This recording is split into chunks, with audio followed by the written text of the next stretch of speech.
President's big healthcare summit is tomorrow, and it appears both parties already agree on one thing. It won't get them any closer to a bipartisan bill. With us now is one of the men who will be in the room tomorrow, House Republican Whip, Virginia Republican Eric Cantor, who has been counting Whip's votes on the Democratic side today, Congressman. As I understand it, you've issued a memo and you say you don't think that Democrats will have the votes. Doesn't that kind of set up expectations where if they do get this through, it'll seem like a victory even if they get it through by the narrowest of margins? Savannah, the buzz around Washington right now is the inevitability that this health care bill is going to pass, that we're somehow going to go to this health care summit and there will be a decision on the part of Speaker Pelosi and Harry Reid to go ahead and jam this bill through. The point of the memo that we put out was, you know, there's a great thing about our democracy. You know, that is the American people speak up. They don't like this bill. Speaker Pelosi doesn't have the votes in the House, and I think that's just where we are, and it's indicative of the fact that the American people don't like this health care bill.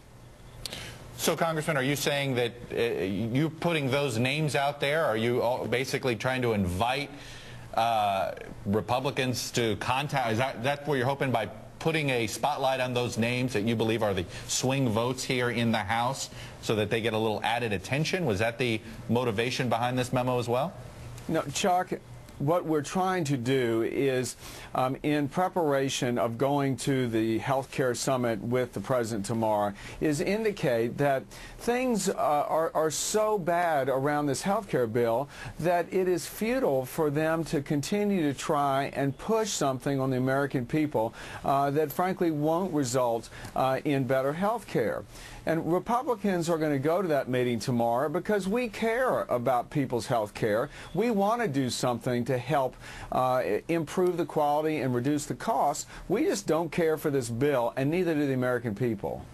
But in the spirit of compromise, do you think it really sets up a situation where you might have any kind of breakthrough if the Republicans' hardline position is get rid of the bill, there's nothing here we can work with, scrap it and start over?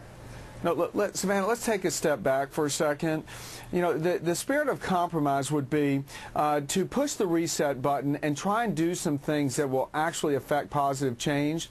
It's not that the goals behind this bill, which is to increase coverage and reduce costs, aren't valid. It's the bill itself is flawed. It does not produce a positive outcome, nor does it reduce overall health care costs in this country. So it basically is an unsustainable formula and will not allow folks to continue to enjoy the health care that they have. That's our point. And there's a reason why Nancy Pelosi doesn't have the votes in the House right now. It's because the American people have spoken up and they don't like this bill. They reject it. All right, so Democrats have control of the House, have control of the Senate, have control of the presidency. Are you willing to have a health care bill that is 65-35 in favor of Democratic ideas over Republican ideas, given the makeup of government, or do you believe it should be 50-50, or do you believe that, you know, look, if you don't like a couple of their ideas, then I can't support those ideas, so I'm not going to support any of the ideas? Chuck, it really has to go back to focusing on what the American people want right now. Bipartisanship is the way to produce a bill that will satisfy the American people. There are things that we agree on. One, we agree on the ability for people to purchase insurance across state lines. That'll promote more competition. Don't have the government impose what these insurance plans should look like. Give people the opportunity to choose. We also, I think, as an American people, agree you shouldn't have frivolous lawsuits clogging the system and adding to the cost. The president has indicated he thought that was a good idea. Unfortunately, Speaker Pelosi has not moved in one way towards accomplishing that end. There also is a big point, Savannah, on people that aren't getting insurance because they're sick. We all agree we have to do something about that. But we've got to do something about that without costing everyone else the health care that they know. I guess my question to you is, because it's, you feel passionately about this. As you know, Democrats seem very poised to pass this on a Democrats-only basis if they must. Do you worry that by taking a firm position, taking a hard line on this particular health care bill, you're losing the opportunity to make some changes to this bill, to try to make it different, to make it more acceptable to you? So by saying, oh, just scrap the whole bill, and if you don't, we're out of this thing, are you losing an opportunity to advocate on behalf of your constituents?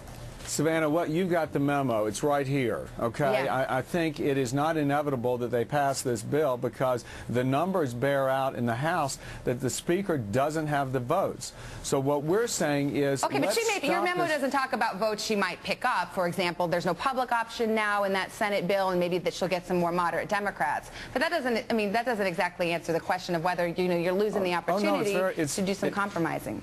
It's very straightforward. This bill does not have the votes in the House. What we're saying is there is plenty of room for agreement when you were talking about health care.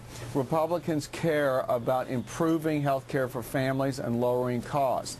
We believe there is a sustainable way to do that, but the way is not in the bill that the President is pushing, which is essentially the same repackaged Senate bill.